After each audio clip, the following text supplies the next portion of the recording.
now. Yeah.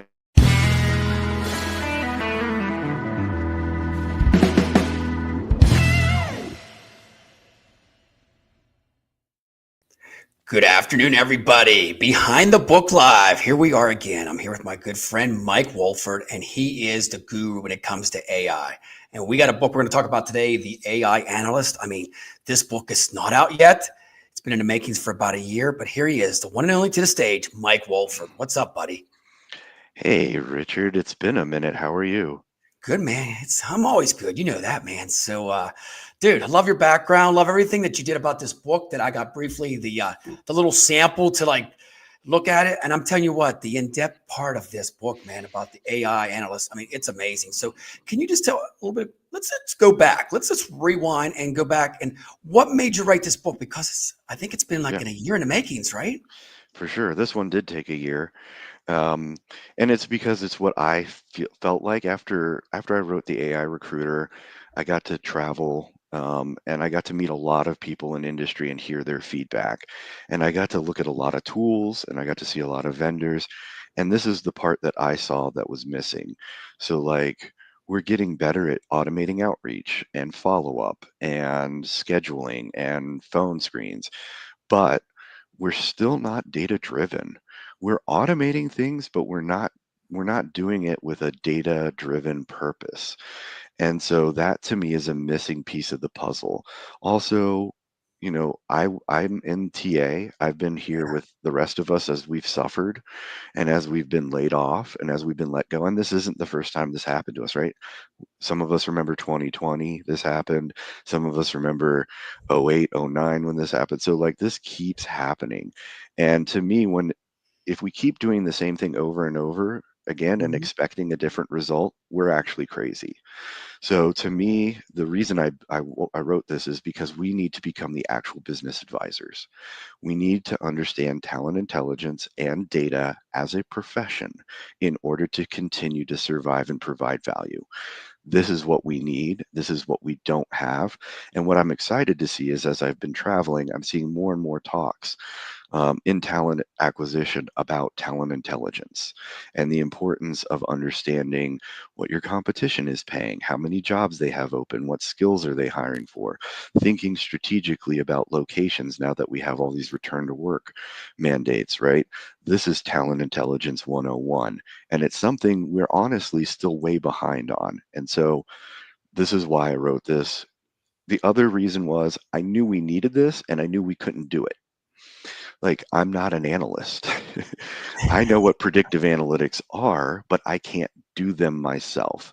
And this new tool allows you on a simple level to perform the basic analytics a recruiter, sourcer, or talent intelligence professional would need without having to go to college to become a data scientist. Man, all packed into one. I got to tell you what, chapter one, I just want to get a little brief about this because the evolution of AI in business, I think, Mike, a lot of people with AI are so confused still, especially in our industry. I mean, can you break it down a little bit about like, I mean, AI is not going to replace you unless you got to learn it. You got to embrace it. So can you just break it down for everybody out there, what AI is going to do for you in your business in 25 and beyond? Yeah, I mean, the thing is we're waiting for like the first Einstein of AI to come along and really just wow us with something that wasn't even imaginable before.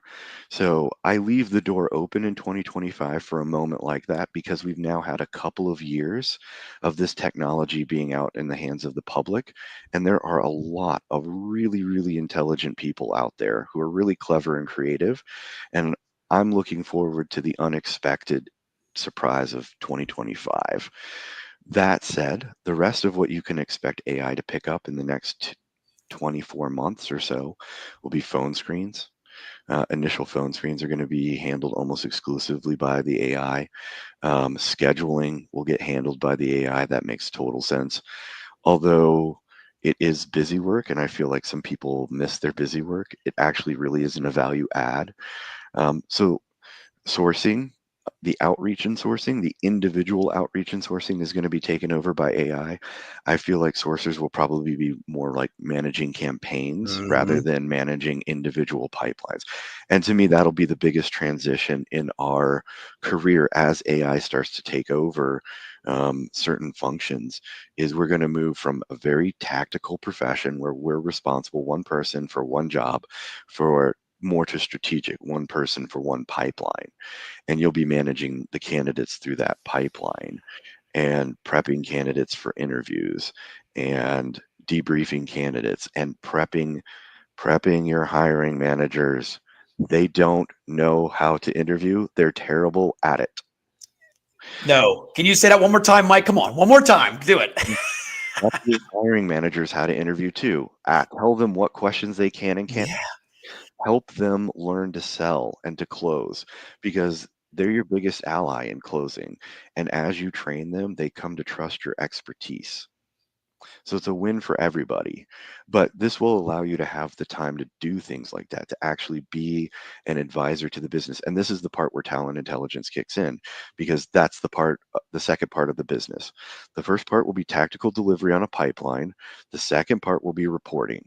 And it's going to be here's our top 5 competitors, here's what they're hiring, here's what they're paying, here's how many jobs they have open, right? It's going to be much more of a market conditions report than just an internal status check. And then we're going to report on we had this many hires, this much turnover, this was the reason, right? But the main point here is all of this is data, all of this is analytics, and this is the part of the job you have to learn in order to be strategic because that's how business professionals who are not in the same line of expertise communicate with each other is via data through numbers. And so for us to evolve as a profession and to survive this transition and not just get automated out as clerks is to actually become the business advisors we've said we've always wanted to be for the last 20 years I've been in the business anyway. And you broke it down very, I mean, that's precise right there. And analytics, I'm going to tell you, Mike, real quick here. So many people, especially on the staffing side, they're now realizing that the analytics, you gotta check them out. I mean, you gotta have that. You gotta know what's going on, with your recruiters and in your firm. I mean, don't you think AI is breaking it down to like, I mean, down to the point where you can know what every recruiter's doing at every second? Yeah, you could. And there's actually new monitoring software too that's coming. So heads up on that.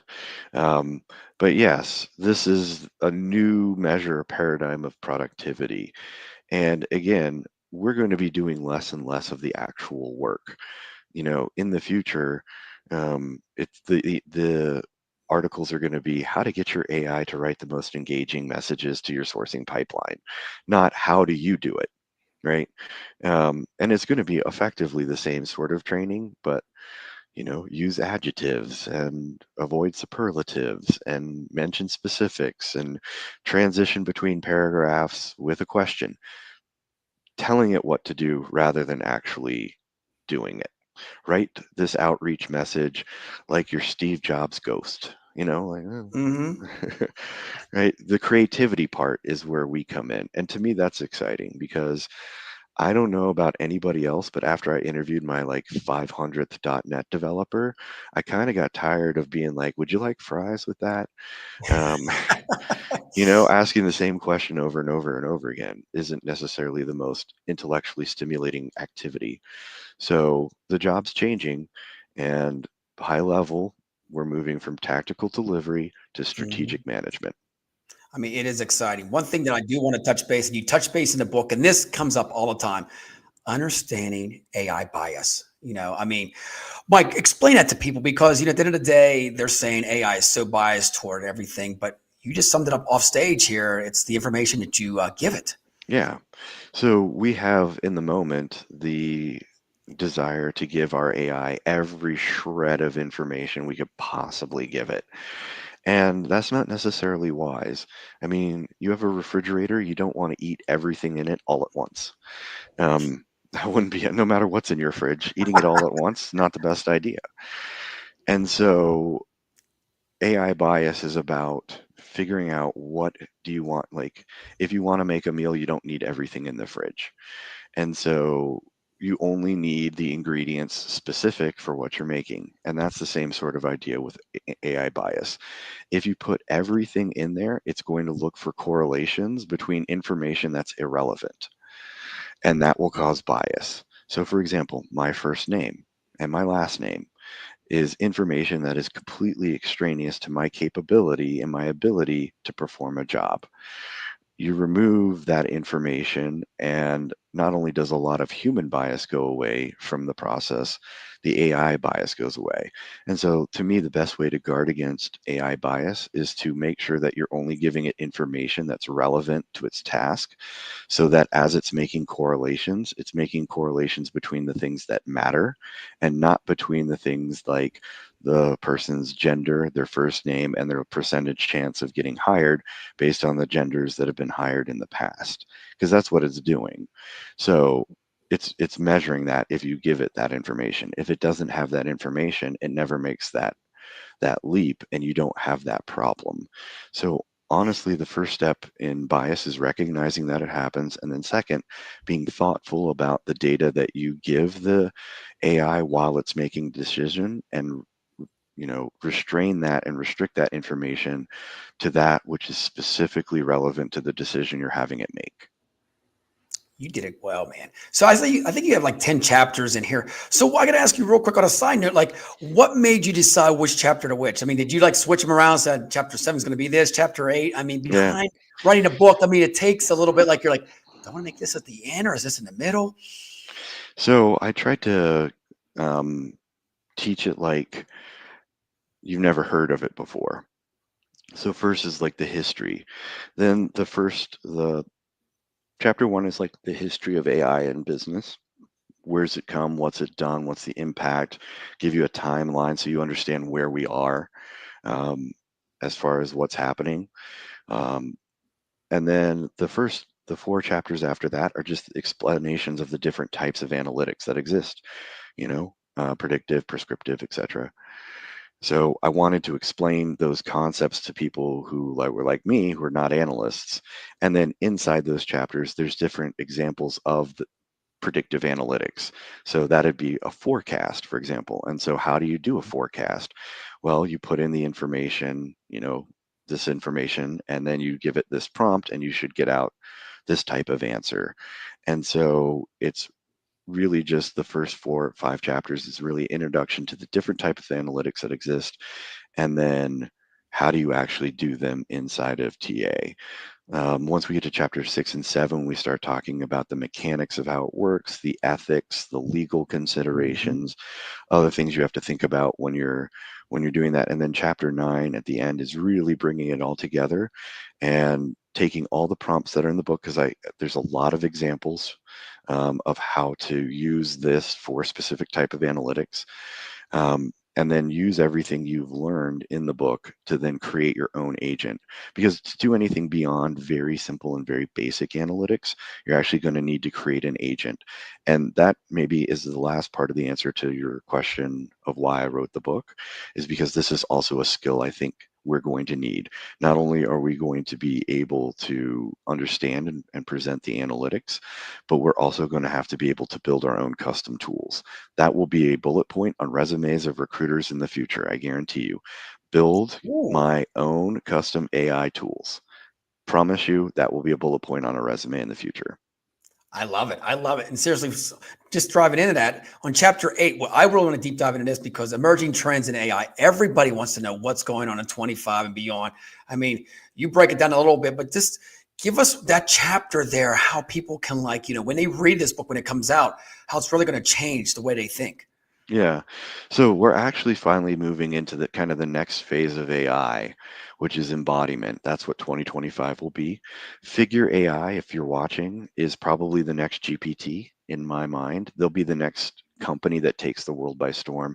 Nobody knows who they are today. I would promise you in 12 months, everybody will have heard of them. Just like if you were sitting in 2022 right now, December, like GPT what? Like some of us had heard of, the buzz was coming, but when GPT-4 hit in April of 2023, that was a moment. That was a turning point. I anticipate the big one in 2025 will be Figure AI's announcement of their third generation humanoid robot. This will be the one that's commercially available. This will be the one that starts working in the back in a restaurant, doing the dishes, taking out the trash, changing the Mhm. ice, this sort of stuff.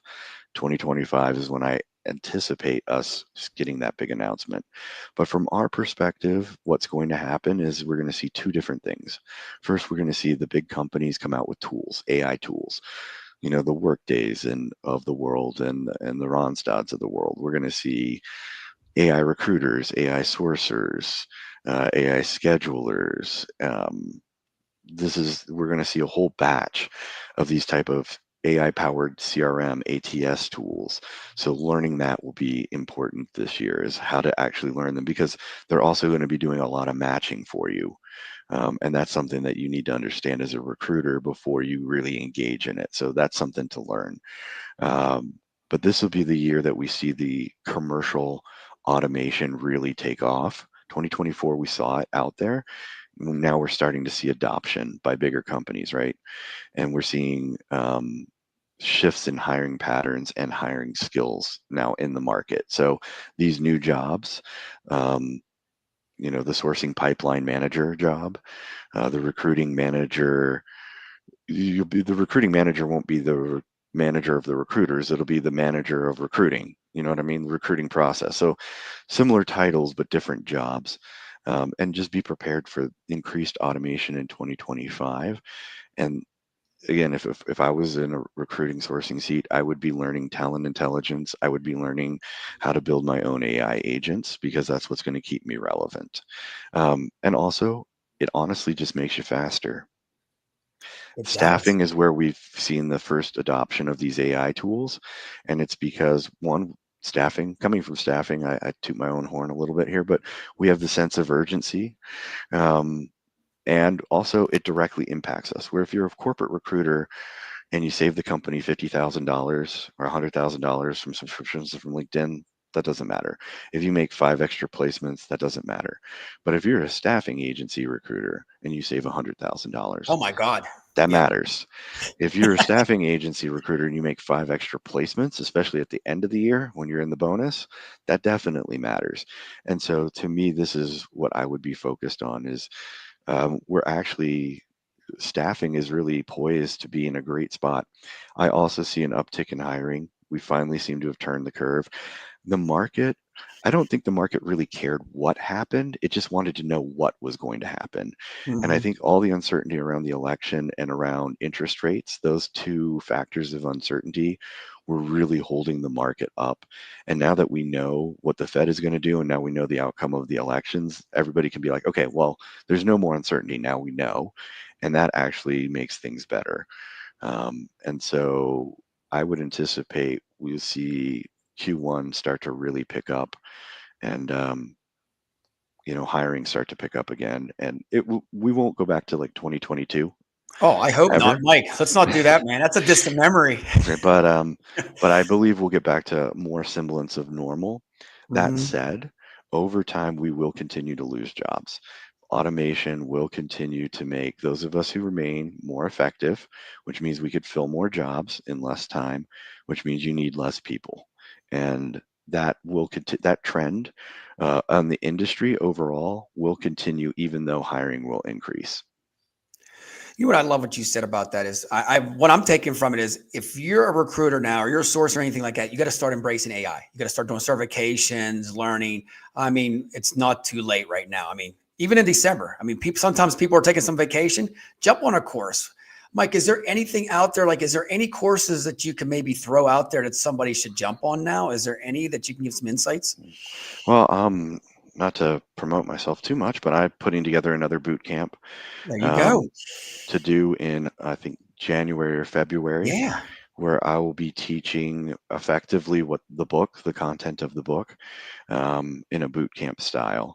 So I know that, but also Johnny Campbell at Social Talent has just put together a great resource.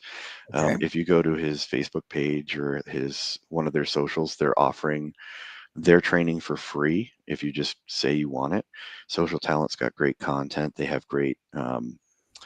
They get great presenters who are experts in their field. So it's a great free resource. And then LinkedIn has some online classes. I know LinkedIn is a swear word amongst us, but they also, for Mhm. reasons unknown, decided to be a learning company. Why not? They do everything Yeah. else pretty much. So, take 15, $20 and take one of the classes. Glenn Cathy, who's a legend in our industry, teaches a generative AI class on LinkedIn that I think anybody would benefit from. So there's a couple of resources out there like Social Talent and Glenn Cathy who are helping us adopt to this new reality. Thanks, brother, for that, man. It's always to help people out. So now I'm going to jump in this real quick before we wrap things up here, because I don't want to give them everything. I just want to give a teaser today. Chapter 9, the evolving role. And I think you talked a little bit about it, HR professionals. I mean, what are you seeing with that in 25, and especially in your book? Yeah, this is where I remember listening to, I think it was Jason Roberts a while ago, talk about how commercial airline pilots take the plane off and they land the plane, and in between they're there for safety. Like that's kind of it. We're going to move into a strategic role. Instead of actually flying the plane, we're going to make sure it doesn't, the pipeline, instead of being responsible for one passenger on the plane, now we're responsible for the plane, right? Making sure that it gets to its destination on time, and we're there for safety, right? We're there to make sure the AI doesn't unnecessarily discriminate. We're there to prep people. We're there to do the work that a human can do that an AI can't. And to me, that's actually the job I always wanted. I don't know about you, but I don't miss conducting 500 phone screens a year. Oh, I won't miss scheduling 1,500 appointments a year. I won't miss that. I don't know that. So if you're worried about how it's going to change you, it's really just it's taking a lot of the stuff that nobody enjoys so that you can do the things that matter, like coach your business partners and inform them, give them good data so that they can make a decision, and prep your candidates and actually be the advocate for them that you want to be. I hate to break this to everybody listening, but when you're interviewing, you're not actually building a relationship of trust. They are on their best behavior and are being as nice as possible because they're in an interview.